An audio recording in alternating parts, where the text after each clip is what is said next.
Welcome to KIMEcast, where we break through and cut the BS in sports medicine, rehabilitation, and sports performance, and talk about how things really work. Welcome to KIMEcast, and Tony Mikla here with Russ Dunning. We've got Aspen Ladd with us tonight. Aspen, good to have you. Thank you for having me. Yeah, super excited to have her. It's just an honor for you to be here and contribute and share your story and your process with us, so this will be fun. So first off, we're not drinking tonight in the way that we normally would have a beer with this process, because that would be a bad idea when we're entering a fight camp mode and kind of getting ready to go here. It's not a very good idea to start drinking at this point in the game. So Yeah, I'm a bit of a weirdo. I don't drink anyway. yeah, so Perfect. sounds good to me. So we'll switch gears. So we're going to do a little kombucha tonight, keep it natural, Alrighty. keep it original. So sound good? Absolutely. All right. Good gut bacteria. Yeah, we'll That's take what it. That's what we preach, right? Total body health. Absolutely. So we've gotten to know Aspen fairly well. I would say we, and the fact that Russ has, because he's been working with her for the last several months now in this process to get you from your last fight to the next fight, and it's been a pretty eventful run, right? It's been special. So I don't know, the whole thing from tearing it, bugging you guys 24/7, and then finally back on the road to recovery, and then having a fight. Couldn't be happier with that. Couldn't be Yeah. better. That's super exciting. I didn't realize they had the fight booked already, ready to go, and here we are. I remember I've seen you go through the process after your ACL, and then rehabbing it here and starting with, limping through the door and the crutches and all the extra gear and the crap, and then to see you run and see you jumping over stuff and all of the progressions you made, and then now to hear about we're back in the ring and ready to go again. It's pretty cool. Yeah, Team Aspen's actually a big team. So for all you guys who don't know, Aspen's a UFC fighter in the bantamweight division, and she's ranked number 3 in the UFC, which is tremendous. Another tremendous number. She's number 9 overall with all females in the world across all leagues, all divisions, all types of fighting. She is pound for pound number 9 in the world, which is pretty tremendous. And Team Aspen represents a really wonderful set of people, including her coach Jim West, as well as some of the key personnel. Her chiropractor, who we know really well, Dr. Tim Angelo. We kind of formed a little medical alliance working with Aspen right after she tore her ACL. So we started connecting with the UFC PI down in Vegas right away. Knew she'd be coming up, and we were going to get started right after that ACL tear. So we kind of got off on a good foot with just being really well aligned. And then Aspen, that was a tough journey in the beginning. Tell us about that? Yeah, it was. So anybody that tears it is thinking it's going to be smooth sailing. It's not. Anybody that tears it and they say 9 months, I'll be back in 6. You're not going to. Even if you physically maybe I can. Nope, it's not worth doing it again, ever. But yeah, no, I tore more than just that. I tore everything in there for the most part, but they only fixed the one. But the amount of, I don't know, it was like a delay in life for the first 3 months. Couldn't do much of anything, couldn't bend great. That was very, very rough. But afterwards it got better. There was that time when it swelled up kind of like a ham, and I was a little bit worried. But besides that, it just got better as time went on. Yeah, you and I both. I think Tim and I were texting each other every other night about all right, how swollen was it for you? Okay, how swollen was it for me? All right, how bad is she? So we were pretty. It was a really kind of critical moment. I'm glad you were kind of just chilling, because for me, I think I was going to bed every night thinking oh, please be better by tomorrow. Please be better by tomorrow. Oh no, that was when Google doctor. That's what I was doing at that point. It's there's something terribly wrong here. Yeah, so I mean, during that phase, Aspen's one of those fighters that just kind of goes after it. And so when she kind of tore her ACL and she was maybe a week out, we started stretching, and I think it was just a little bit too much of vigorous work, and the knee really swelled aggressively from excessive work. So we really kind of pulled way back, and you did really well throughout the process. Yeah, after that, and then when I was finally able to bend, probably around December, well, kind of sort of bend, then everything got a little easier. How was it kind of getting back into some of the more MMA specific, getting back into boxing, getting back into grappling? Boxing is more just good for my mind at that point, because I couldn't necessarily, and I still wasn't moving right. It felt like there's a physical delay, like a dial-up computer. You're just waiting for it to finally load. And it's felt that way for months afterwards, but the boxing was more good mentally before anything else was. because I couldn't really kick yet. I couldn't grapple because I didn't have the bending. I couldn't get into the positions I needed to, and I wasn't quite strong enough. So the boxing was great in that aspect, and then kind of easing my way back into what I do. It's my life. So when you have that taken away, it's more stressful than anything else, I think. Yeah. Well, go through like a day in a life of right now. Like go through what you did today, because I know today was a busy day for you. Well, Thursdays are my fun day. I have a little bit more time. I will usually go hike a bunch, go hit some kind of physical therapy, PT, something just to work on the leg a little bit. And then it's sparring. And it depends on who's coming in, what night I have. But sparring, it's going to be hard regardless. Next week will be a fun one. But this is kind of my favorite day of the week. Because every other day, you're learning something, you're doing something, you're actively trying to get better. Thursday, you're just applying it. It's freedom. I enjoy it. What's happening next Thursday? Next Thursday, I have a couple of very high-level female boxers coming in, and we're going to get some very, very good work in. So I enjoy the competition, and these people, I've worked with one of them, and she's awesome. And the other one, we've been around each other. She's also awesome. But it's a different feeling when it's very high level, and it's not necessarily your teammate. And those are the rounds you need leading up to a fight. So, yeah, it'll be fun. Yeah, so along the ACL timeline, right now we are at month 9.5. And so right now we're talking about going up, elite boxers in the world, starting to ramp up for your camp. Mm-hmm. And I would say from an ACL standpoint, this is about as efficient, as best possible case scenario. This is about as good as it gets. To be saying that at 9-10 months out is a tremendous kudos to your discipline and effort that you kind of put into the work. Well, it wasn't just me, and I know I was a weird one for you guys, being the repair as opposed to the reconstruction. It's a little bit of an odd surgery, and I think not too many people are familiar with it, or that it's possible. So basically, I still have my original parts. It's just took about the same time to recover. Could be worse. That's pretty good when they can't find parts good enough to put in you, then. Well, it I mean, was. it's hard to find something at the same level that what you have, so we'll go with what you got, right? Yeah, no, but when I went under, I was expecting to wake up with a full reconstruction. They were going to take a quad tendon. Yeah. I don't know why they're taking that one, but anyway, they were. They're going to take that and repair it. But I woke up and they were able to repair the original ACL and left everything else. So meniscus, MCL, hamstrings, sartorius, whatever that one, how you pronounce it. Mm-hmm. Perfect. All torn. But the only thing that they repaired was the ACL. The rest of this injected. I think that's why my leg was on fire, besides the fact that it was just surgery. Yeah. Based on a teammate's reaction when he just got PRP and everything else injected. Says it's burns. It's like, maybe it wasn't just getting cut into that hurt. Yeah. Yeah, that's a pretty burn. That PRP is a burner for sure when it goes in. Have you had it? I haven't. But I heard a lot of about people. it a lot. A lot. Every day. Either someone's elbow or somebody's knee, somebody's hip. I think just out of curiosity, you should probably get it done. Just You think so? On something. I'm sure you have something so you can experience it. Yeah. That's a great I don't idea. know if I can afford it. We got to hit one of our doctors. We just want to, hey, let's just go ahead and do it. That's I know our it's next pretty step. awesome, and you probably do it, just out of curiosity. I'm sure Panero would shoot me up for sure. We can make that. We can make that happen. I bet. We should do that on a podcast.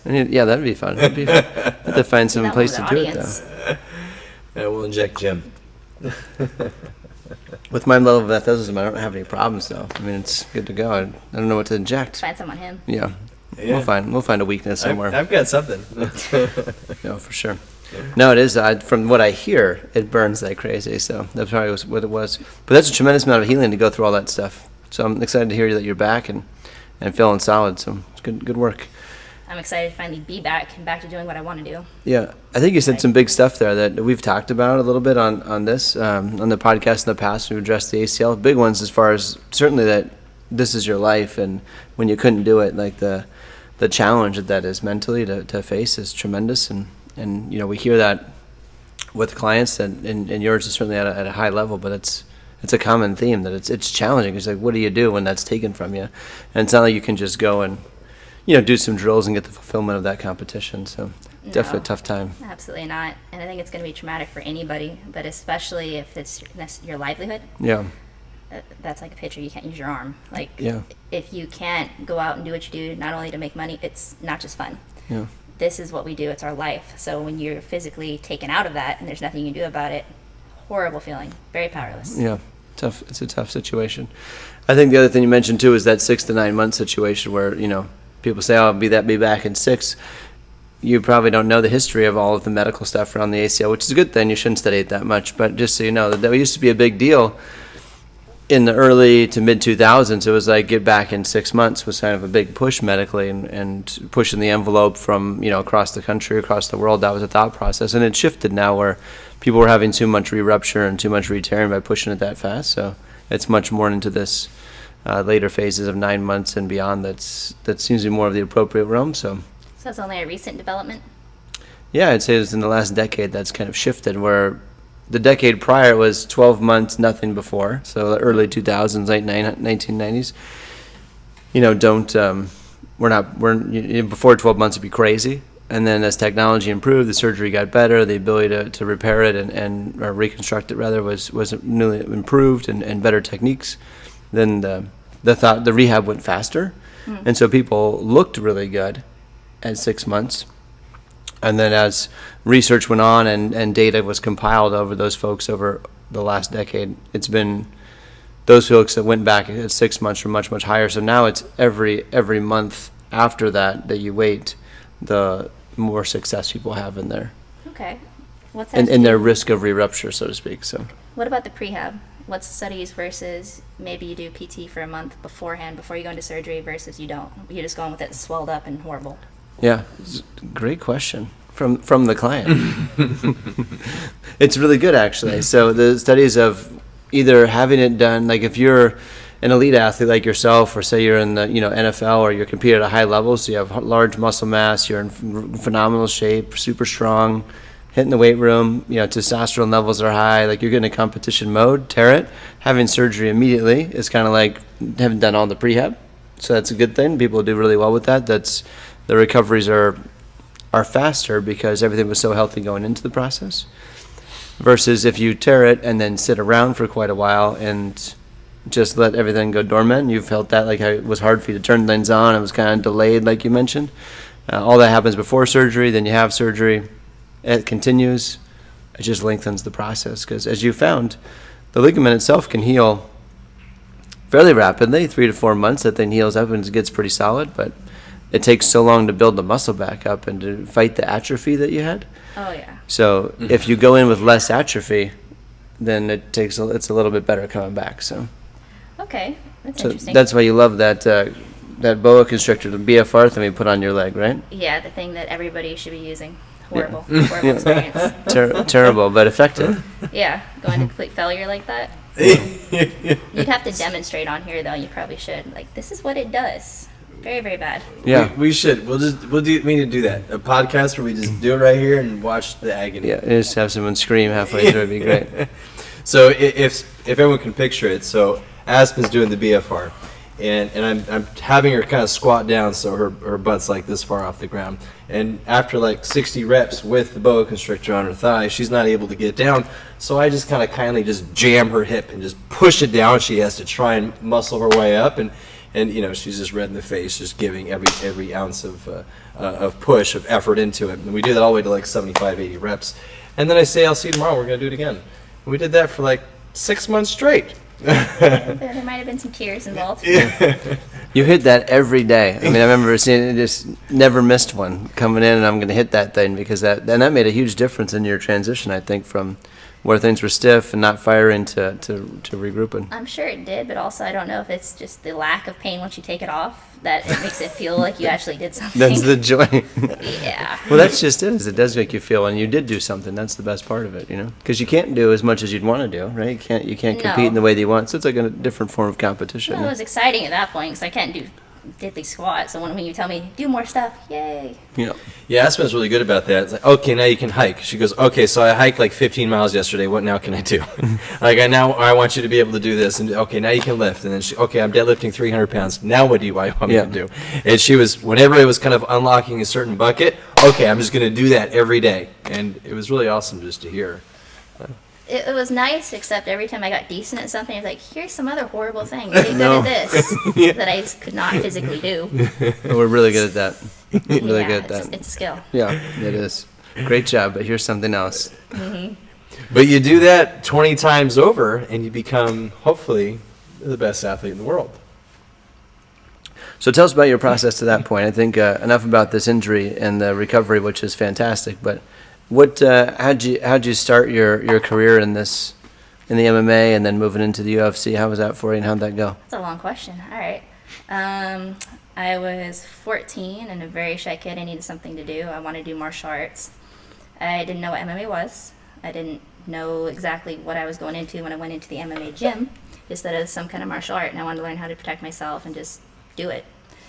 I knew within the first week that I wanted to fight as soon as I turned 18. So from then on, it was constant, and I tend to be very obsessive with things. Very, I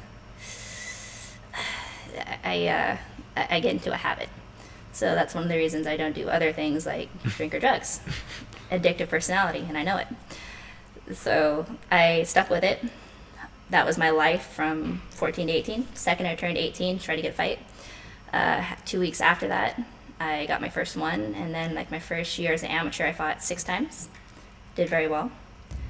And looking back now, it's like terrible baby fighter, but I had the desire to do it. So I kept going, kept working, and I think I went like 8-1 as an AMI and some jiu-jitsu competitions and other things.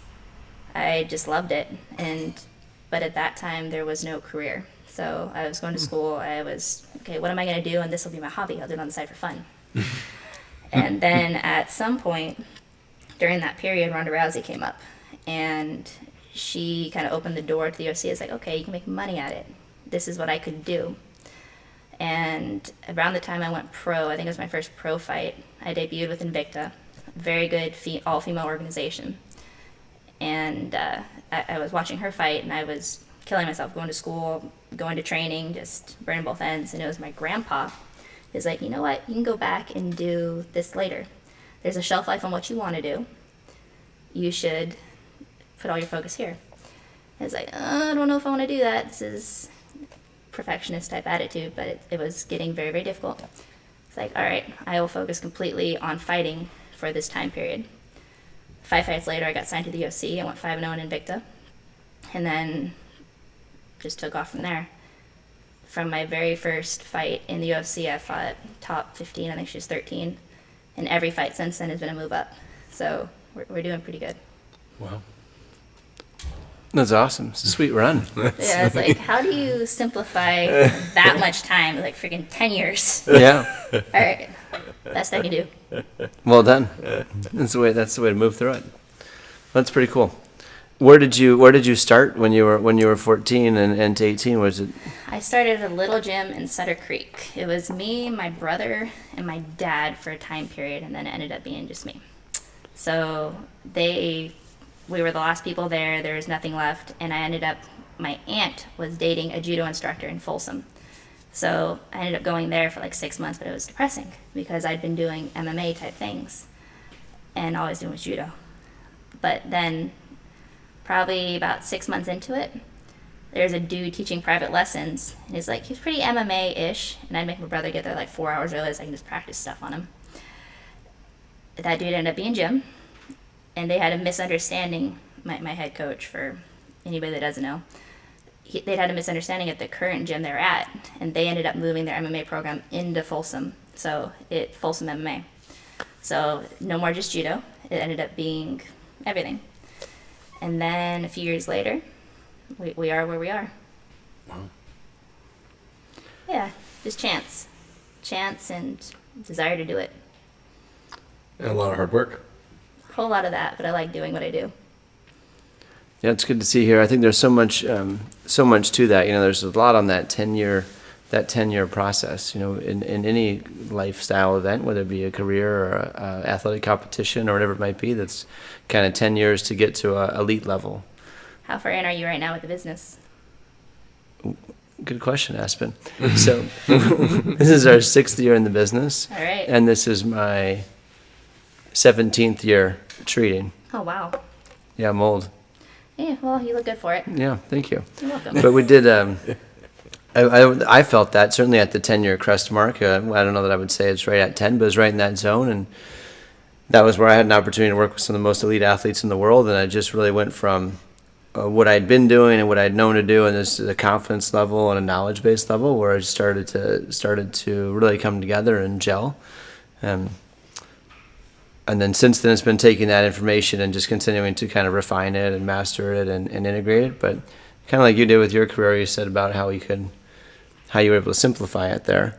That's one of our big focuses here is how do we take something so complicated like this process of an injury that can be devastating and you can't move, to how do we take that and attack it with some simplicity but with some consistency over time and see us pick away at it to the point that we can get someone to a position like this where they can look back and say, that was a long and grueling and challenging process, and I'm not exactly sure what just happened, but I'm glad that I'm here, and call it a go. So it's fun to be able to do that and to have some organization of that process, have some flow to that, and some consistency, and ultimately that yields to the most consistent results as well, where we can anticipate what someone's going to experience before they experience, which is why we can challenge you and make you feel like crap the next day when you come and say, hey, I could do that, and be like, all right, good, we knew that was going to happen, so here's the next thing. Yeah, well, you fix probably, I don't know, if it's a couple hundred, the right estimation of what I have going on here. Oh, yeah. ACL type ACLs. stuff. Shoot, I don't know, yeah, Over the several years. hundred for sure. Yeah. All right. Touched a lot over the years for sure. You said a key thing. I think fun is a big part of it, and everything is a journey, and this journey usually starts rather difficult after an injury. But you had a few like really cool partners in crime on your journey, both with MMA and with healing from an injury, and they're your hiking buddies, right? Yes, very much so. So I tend to be a little bit of a loner, more than a little bit. People aren't my favorite. I like you guys, in all fairness, and like 2 other people. That's good. But most of the stuff I do, I enjoy being on my own, and I go out with the dogs. But I'm very fortunate to have them, because I'll go hit however many miles I want, and the best cardio partner ever is going to just sit there and it's like, yay, let's do more. But a person will never do that. So, yeah, I'm very, very fortunate to have them and the ability to just go out and enjoy life and then come down and train.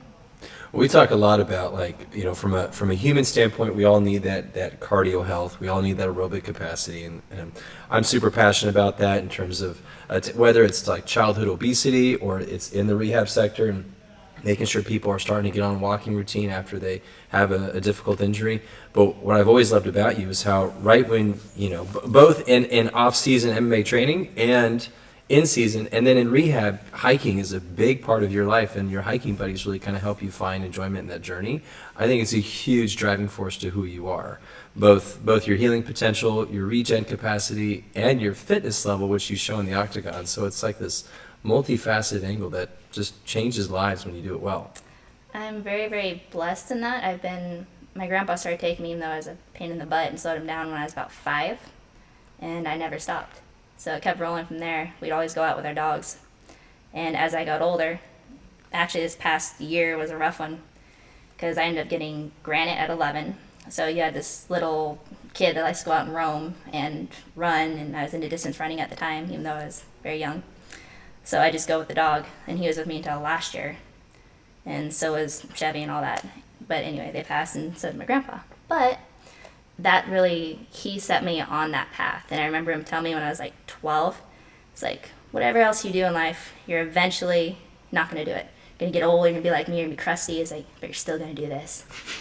And I was sitting there, it's like, you know what, if I keel over one day out here, it's a good life. So yeah, he was right. And that's something that no matter what else I'm doing, I'm going to be out there.